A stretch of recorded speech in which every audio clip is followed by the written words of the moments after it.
మహబూబ్నగర్ జిల్లాను వానలు ముంచెత్తాయి. 4 రోజులుగా పడుతున్న వానలతో వాగులు వంకలు పొంగి ప్రవహిస్తుండగా జనజీవనం స్తంభించిపోయింది. వర్షాలకు వేల ఎకరాల్లో పంటలు నీట మునిగాయి. పలు కాలనీల్లో వరదలు ముంచేశాయి.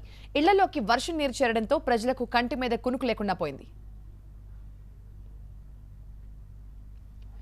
కోడేరు మండలంలోని పసులువాగు పొంగి పొర్లడంతో కోడేరు, జనంపల్లి, తీగలపల్లి, బావాయిపల్లి గ్రామాలకు రాకపోకలు నిలిచిపోయాయి.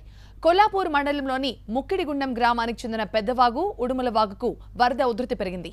దీంతో రోడ్డు కుంగిపోయి తెగిపోవడంతో లింగంపల్లి తండా, మల్లేశ్వరం గ్రామాలకు రాకపోకలు నిలిచిపోయాయి.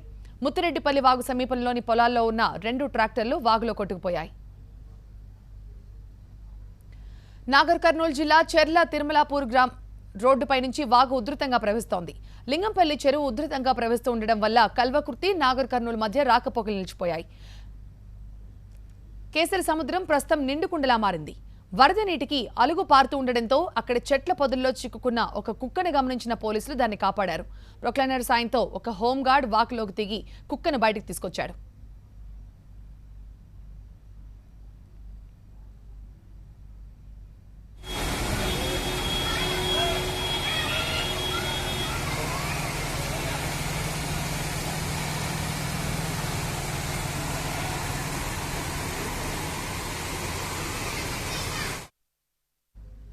ఇక జూరాల ప్రాజెక్ట్ జలసిరితో ఉట్టిపడుతోంది. పెద్ద ఎత్తున వరద నీరు వచ్చి చేరుతూ ఉండడంతో 24 గేట్లను ఎత్తి 2 లక్షల క్యూసెక్ల వరకు దిగువకు నీటిని విడుదల చేస్తున్నారు. అలాగే కోయిల్ సాగర్ ప్రాజెక్టులో కూడా వరద కొనసాగుతూ ఉండడంతో 2 గేట్లెత్తారు.